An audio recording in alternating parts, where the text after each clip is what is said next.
હવે સરકારે આ પ્રશ્ન જ ના મંજૂર થયો છે તો મને નથી લાગતું કે એ વાકેફ છે કે કેમ એનો જવાબ કાંઈ આપણને મળે.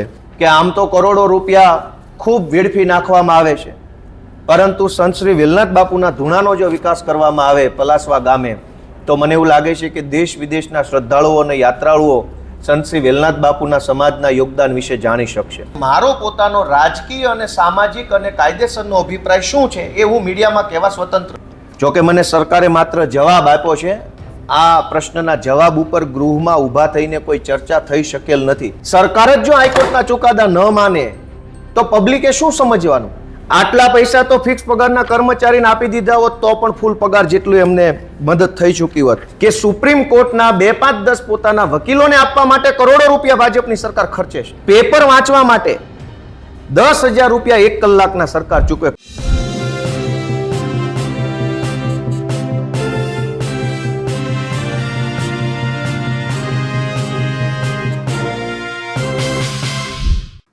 વિસાવદરના ધારાસભ્ય ગોપાલ ઇટાલિયાને આજે સ્પીકર એટલે કે શંકર ચૌધરીએ ઠપકો આપ્યો.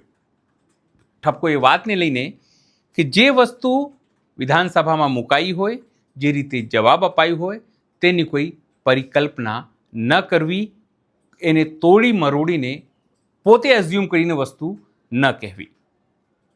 એનો જવાબ પણ ગોપાલ ઇટાલિયાએ બહાર આવીને જ આપ્યો છે. આમ તો ગોપાલ ઇટાલિયાએ પોતાના પ્રેસની અંદર તમામ વાતો કરી છે, વિકાસની વાતો કરી છે, વેલનાથના વિકાસની વાતો કરી છે અને અલગ અલગ જે તેમણે માંગો કે સવાલો જે ન આવી શક્યા ચર્ચામાં તેની પણ ચર્ચા કરી છે.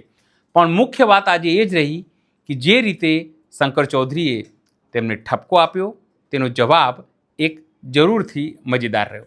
નમસ્કાર, હું છું ચિંતામણી પુત્ર અનિલ પટેલ. સ્વાગત છે આપનું અમારા વિશેષ કાર્યક્રમમાં.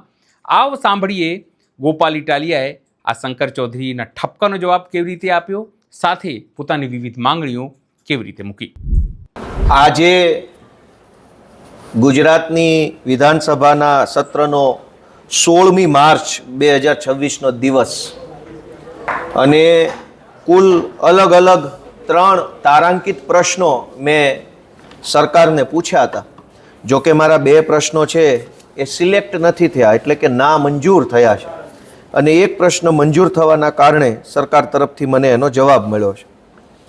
મૂળ વાત એમ છે કે ગુજરાતની હાઈકોર્ટ એ અમદાવાદમાં છે અને ગુજરાત ખૂબ મોટું છે. એક બાજુ કચ્છનો છેવાડાનો વિસ્તાર છે, એક બાજુ છેક વાપી સુધી ગુજરાત ફેલાયેલું છે, એક બાજુ વાવ સુઈગામ સુધી ગુજરાત છે અને એક બાજુ ઝાલોદ સુધી દૂર દૂર ગુજરાત છે. પણ હાઈકોર્ટ માત્ર ને માત્ર અમદાવાદમાં એક જ જગ્યાએ એની પ્રિન્સિપલ બેન્ચ કહેવાય, એટલે કે મુખ્ય એનું અદાલત છે. હું એક વકીલ છું એટલે વકીલાતના વ્યવસાય સાથે સંકળાયેલા હોવાના કારણે મને ખબર છે કે માત્ર એક જ બેન્ચ હાઈકોર્ટની પ્રિન્સિપલ બેન્ચ ગુજરાતમાં હોવાના કારણે ગુજરાતના અલગ અલગ જિલ્લાઓમાં વકીલાત કરતા વકીલશ્રીઓને, અલગ અલગ કેસોમાં સંકળાયેલા પક્ષકારોને, સરકારી અધિકારીઓને તમામને ખૂબ તકલીફ પડે છે કે છેક વાપીથી અહીંયા અમદાવાદ કેસની તારીખ ભરવા પોલીસે પણ આવવું પડે, કલેક્ટરે પણ આવવું પડે, ફરિયાદીએ આવવું પડે, આરોપીએ આવવું પડે અને વકીલે આવવું પડે. બધા જ લોકો વાપીથી કે છેક ભચાઉથી કે છેક આમ અંતરિયાળ કચ્છના વિસ્તારથી કે છેક દેવભૂમિ દ્વારકાથી આવે તો અમદાવાદમાં રહેવાનો, રોકાવાનો, જમવાનો, ચા નાસ્તાનો, ટિકિટ ભાડાનો હજારો રૂપિયાનો ખર્ચો વર્ષે દાડે લોકોને થઈ જાય છે. અને એટલે મારું એવું માનવું હતું કે હું સરકારના ધ્યાન ઉપર આ વાત લઈને આવું કે મહારાષ્ટ્રની અંદર પણ 1 કરતાં વધુ 3 બેન્ચ છે. પશ્ચિમ બંગાળમાં, તમિલનાડુમાં, મધ્યપ્રદેશમાં, ઉત્તર પ્રદેશમાં, બધા જ રાજ્યોમાં હાઈકોર્ટની એક મુખ્ય બેન્ચ હોય અને બાકી વિભાગ વાઇઝ 1 કે 2 કે 3 જરૂર પ્રમાણેની બેન્ચો હોય છે. મહારાષ્ટ્રની અંદર મુંબઈ જે છે એની પ્રિન્સિપલ બેન્ચ છે, પછી નાગપુરમાં પણ હાઈકોર્ટની બેન્ચ છે, અન્ય વિસ્તારોમાં પણ હાઈકોર્ટની બેન્ચ છે, પૂનામાં છે. તો એવી રીતે મધ્યપ્રદેશમાં છે, એવી રીતે રાજસ્થાનમાં છે, એવી રીતે દરેક લગભગ મોટા રાજ્યો જે છે ભૌગોલિક રીતે જનસંખ્યાની દ્રષ્ટિએ ત્યાં 1 કરતાં વધુ હાઈકોર્ટની બેન્ચ છે. એટલે મારી ઈચ્છા એવી હતી કે સરકારના ધ્યાનમાં લાવવું કે ગુજરાત હાઈકોર્ટની એક બેન્ચ સુરતમાં અને એક રાજકોટમાં જો ચાલુ કરવામાં આવે તો સૌરાષ્ટ્રભરના તમામ જે કાંઈ કેસો છે એની સુનાવણી રાજકોટ કક્ષાએ શક્ય બને. દક્ષિણ ગુજરાતના તમામ કેસો છે એ સુરતમાં એની સુનાવણી થઈ જાય તો વાપી, વલસાડ, ડાંગ, તાપી, નર્મદા દૂર દૂરના વિસ્તારોથી લોકોએ અમદાવાદ ન આવવું પડે અને ખર્ચાઓ ન થાય. અને આ વાત સરકારના ધ્યાને લાવવા માટે થઈ મેં તારાંકિત પ્રશ્ન ક્રમાંક 15/8/2750 થી સરકારને પ્રશ્ન પૂછ્યો હતો, પણ મારો આ પ્રશ્ન ના મંજૂર થયો છે. એટલે આ પ્રશ્ન અંગે સરકારનો મને કોઈ જવાબ મળ્યો નથી કે આની કોઈ ચર્ચા કે કાંઈ વિચારણા થઈ નથી.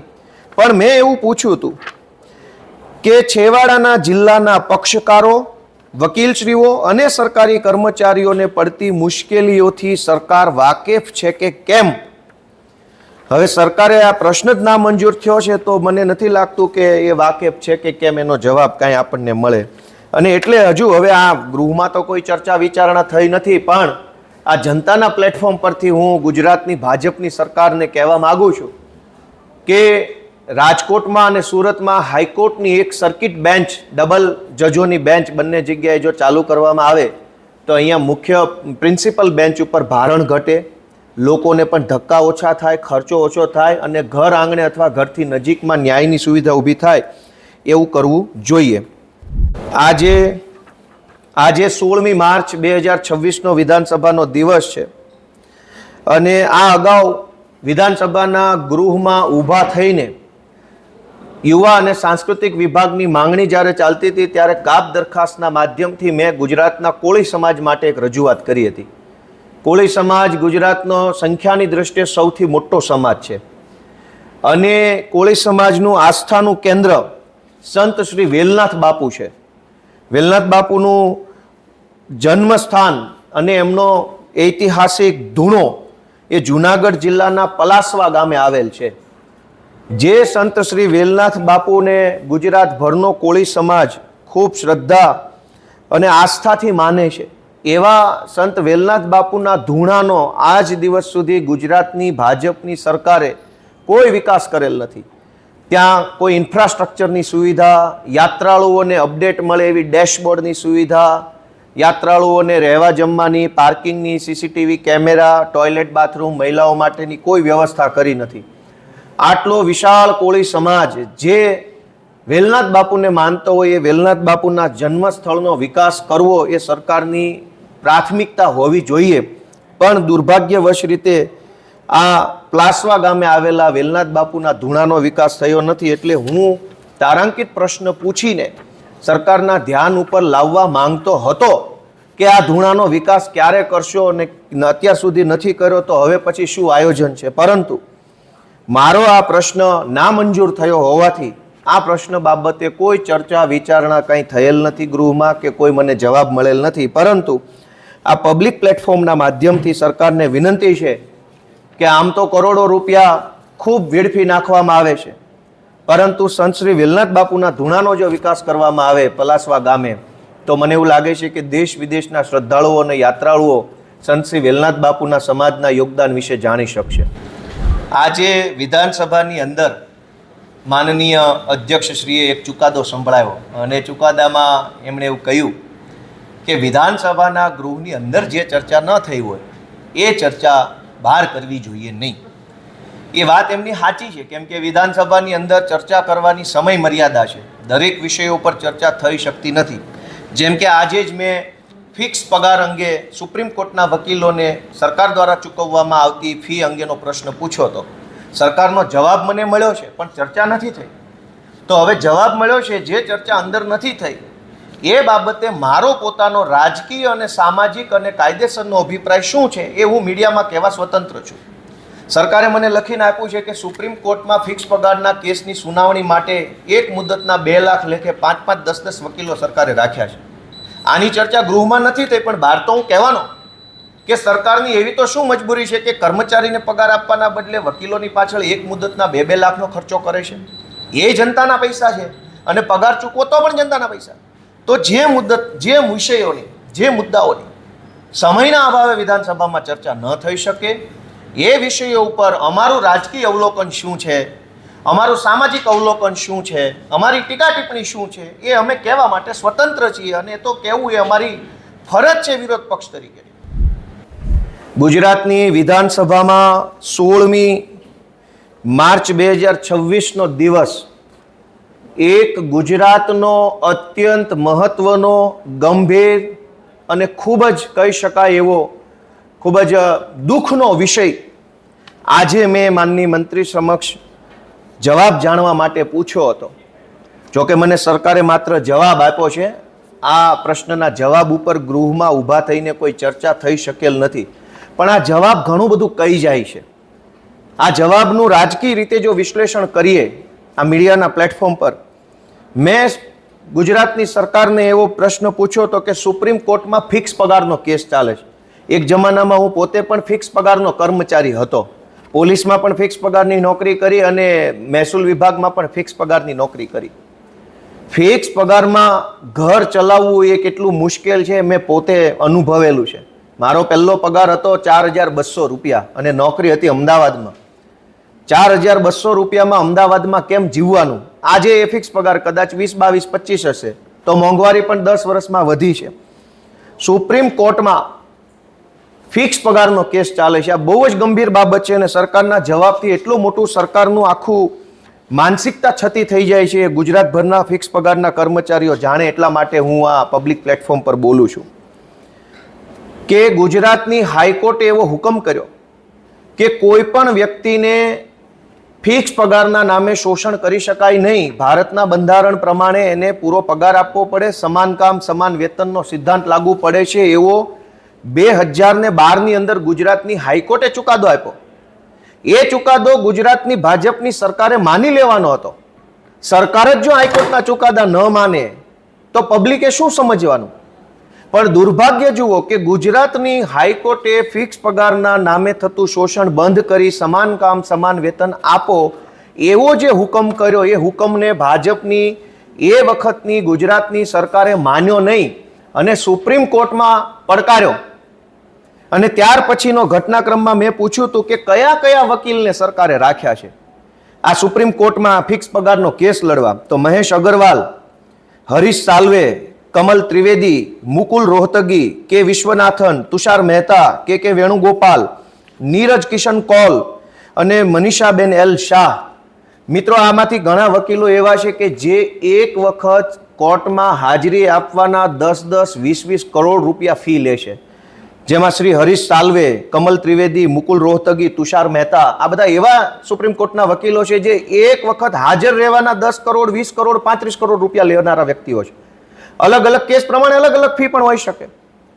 જે ગુજરાતના સરકારી કર્મચારીઓ આ ગુજરાતની ભાજપની સરકારનું સારું દેખાય એ માટે થઈને ખૂબ મજૂરી કરે છે, મહેનત કરે છે, કામ કરે છે, ઓવરટાઈમ કરે છે, રવિવારે પણ સરકારી નોકરી કરે છે, ભાજપની સભામાં ભીડ ભેગી કરવા માટેનું પણ કામ કરી બતાવે છે.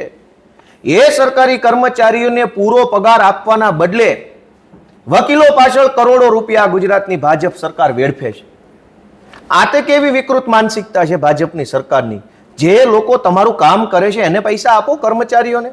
આ હરીશ સાલ્વે, કમલ ત્રિવેદી, મુકુલ રોહતગી, તુષાર મહેતા, કે વેણુગોપાલ, આ વકીલોને કરોડો રૂપિયા શું કામ આપવાના?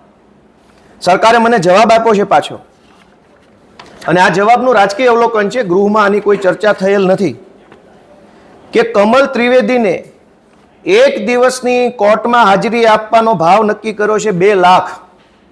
મુકુલ રોહતગી કોન્ફરન્સ કરે આ કેસને લગતી અને અપીયર થાય તો 2 લાખ રૂપિયા એક મુદતે હાજર રહેવાના. તુષાર મહેતા એક દિવસ હાજર રહે સરકાર વતી તો એક મુદતના 2 લાખ રૂપિયા. કે વેણુગોપાલ ગુજરાતની સરકાર વતી ફિક્સ પગારનો વિરોધ કરવા સુપ્રીમ કોર્ટમાં હાજર રહેતો કે વેણુગોપાલના પોતાના 5 લાખ રૂપિયા એક મુદતના અને એના ક્લાર્કને 50,000 અલગથી. શ્રીમતી મનીષાબેન શાહ નામના વકીલ જો સુપ્રીમ કોર્ટમાં ફિક્સ પગારના સરકારી કર્મચારીની વિરુદ્ધમાં હાજર રહે તો એક દિવસના એક વખત મુદત ભરવાના 2 લાખ રૂપિયા. મહેશ અગ્રવાલને 3 લાખ રૂપિયા. મિત્રો, વિચાર કરો કે એક મુદ્દતે હાજર રહેવાના. 2012થી સુપ્રીમ કોર્ટમાં સુનાવણી ચાલે છે. હજુ તો આ 2026 થઈ ગયા, લગભગ 15 વર્ષ થયા તો એ સુનાવણી પૂરી નથી થઈ. પણ 2012થી લઈ 2026 સુધી એક મુદતના 2 લાખ, મુકુલ રોહતગીના 2 લાખ, કમલ ત્રિવેદીના 2 લાખ, તુષાર એક મુદતના 5-5 લાખ રૂપિયા. આટલા પૈસા તો ફિક્સ પગારના કર્મચારીને આપી દીધા હોત તો પણ ફૂલ પગાર જેટલું એમને મદદ થઈ ચૂકી હોત. મિત્રો, એટલું દુઃખ સાથે કહેવું પડે છે કે સુપ્રીમ કોર્ટના 2, 5, 10 પોતાના વકીલોને આપવા માટે કરોડો રૂપિયા ભાજપની સરકાર ખર્ચે છે, પણ સરકાર માટે જે કર્મચારી દિવસ રાત કામ કરે છે, દિવસ રાત મજૂરી કરે છે, ઘર પરિવારથી દૂર રહીને, માતા પિતાથી દૂર રહીને, અલગ અલગ અંતરિયાળ જિલ્લા, તાલુકા, ગામડામાં જે કર્મચારી નોકરી કરે છે, એને આપવા માટે પૈસા નથી ભાજપ પાસે.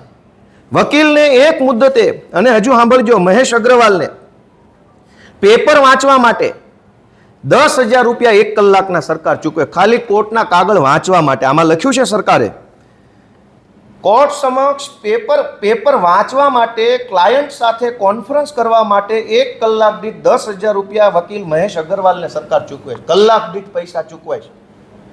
તો કર્મચારીનો શું ગુનો છે? ફિક્સ પગારના કર્મચારીઓનો એ તો 8-8, 10-10, 12-12 કલાક કામ કરે છે, એને કેમ નથી આપતા પૂરો પગાર? મારે પોતાને લેવાના નીકળે છે ભાજપ સરકાર પાસેથી. મેં કુલ સળંગ 7 વર્ષ જેટલી ફિક્સ પગાર નોકરી કરી, 4 વર્ષ આમાં, બાકીના વર્ષ આમાં. મારે લેવાના નીકળે છે પૈસા. ત્યારબાદ અરજીનો મુસદ્દો તૈયાર કરવા માટે 30,000 રૂપિયા, ડ્રાફ્ટિંગનો મુસદ્દો તૈયાર કરવાના 30,000 રૂપિયા, ડ્રાફ્ટિંગ કરવા માટેના 50,000 રૂપિયા, અને બીજું કે વહેલી સુનાવણી વગેરે બાબતોનો રજિસ્ટ્રાર સમક્ષ ઉલ્લેખ કરવા માટે, એટલે કે મેન્શન કરાવવા માટે 10,000 રૂપિયા અલગથી. કારકુનોના ટાઈપિંગ, ઝેરોક્સના પૈસા, કરોડો રૂપિયાનો ખર્ચો કર્મચારીની વિરુદ્ધમાં ભાજપની સરકાર કરી રહી છે. તો આટલા પૈસા કર્મચારીને કેમ નથી આપતા? 15 વર્ષથી આ ફિક્સ પગારનો કેસ સુપ્રીમ કોર્ટમાં પડતર છે, અને વકીલો પાછળ ખર્ચા જે કરવામાં આવે છે એ બંધ કરી રાજ્યની સેવા કરતા, જનતાની સેવા કરતા, કચેરીઓમાં બેસીને લોકોનું કામ કરતા કર્મચારીને પૂરો પગાર ચૂકવવામાં આવે એવી મારી સ્પષ્ટ ભાજપ સામે માંગણી છે. ગોપાલભાઈ, તમને આ જવાબ આપ્યો સરકારે, એના ઉપરથી તમે જે વકીલોની ફી કેસ સાઈડ કરી કે 12 કરોડ 15 કરોડ, સરકારે તમને જે જવાબ આપ્યો એના ઉપરથી તમને એવું ન લાગ્યું કે આ લોકોને ફિક્સ કરી દીધા? મુદ્દો એટલો જ છે કે રાજ્યના દીકરા દીકરીઓ સરકારી નોકરીમાં આવી અને સરકારનું અને જનતાનું કામ કરે. એ કોઈ બીજા દેશના નથી, ભારતના અને ગુજરાતના દીકરા દીકરીઓ નોકરી કરે છે. એને સમાન કામ સમાન વેતન મળે એ જોવાની જવાબદારી ગુજરાતની ભાજપની સરકારની છે. પણ સરકારે શું કર્યું? સમાન કામ સમાન વેતન ન મળે એટલા માટે વકીલોને 1 દિવસની હાજરીના 2 લાખનું વેતન ચાલુ કર્યું. સરકારી કર્મચારીને 1 દિવસના 500 રૂપિયાનો પગાર મળતો નથી. સરકારી કર્મચારીઓને 1 દિવસના 500 રૂપિયા પગાર નથી, પણ સરકારી કર્મચારીને પૂરો પગાર ન મળે એ માટે વકીલને 1 દિવસના 2 લાખ, અને એક વકીલને નહીં, વકીલ કમલ ત્રિવેદી, મુકુલ રોહતગી, તુષાર મહેતા, કે વેણુગોપાલ અને મનીષા શાહ, આટલા વકીલોને એક મુદ્દતે હાજર રહેવાના 2-2 લાખ રૂપિયા ચૂકવે છે. વકીલ હરીશ સાલ્વે ઇન્ટરનેશનલ કોર્ટની અંદર પણ એ વકીલાત કરે છે. એનું ગૂગલમાં સર્ચ કરજો, વકીલ હરીશ સાલ્વેની ફી ખાલી કરોડોમાં હશે, લાખોમાં નહીં. અને વકીલ તુષાર મહેતા, કે વેણુગોપાલની ફી ખાલી ગૂગલમાં જોજો. આવા મોંઘા વકીલો સરકારે પોતાના જ કર્મચારીની વિરુદ્ધમાં રાખ્યા છે. આ માનસિકતા ભાજપની યોગ્ય નથી. સરકારને મારી એટલી જ વિનંતી છે કે ભાઈ, આ વકીલો પાછળ ખર્ચા જે કરો છો એના બદલે કર્મચારીઓના જીવનની અંદર સુધારો આવે, એનો પરિવાર શાંતિથી જીવી શકે એ માટે એને પૂરો પગાર આપવામાં આવે. ગોપાલ ઇટાલિયાની વાત સાંભળીને આપને શું લાગે છે? જરૂરથી મારા કોમેન્ટ બોક્સમાં કોમેન્ટ કરજો. એ સિવાય અમારી યુટ્યુબ ચેનલને આપ લાઈક કરો, સબસ્ક્રાઇબ કરો, બેલ આઇકન દબાવો. સાથે અમારી વેબસાઇટ છે www.gujaratplus.in, ત્યાં પણ તમે વધુ અપડેટ થઈ શકો છો. અત્યારે માટે બસ આટલું જ. નમસ્કાર.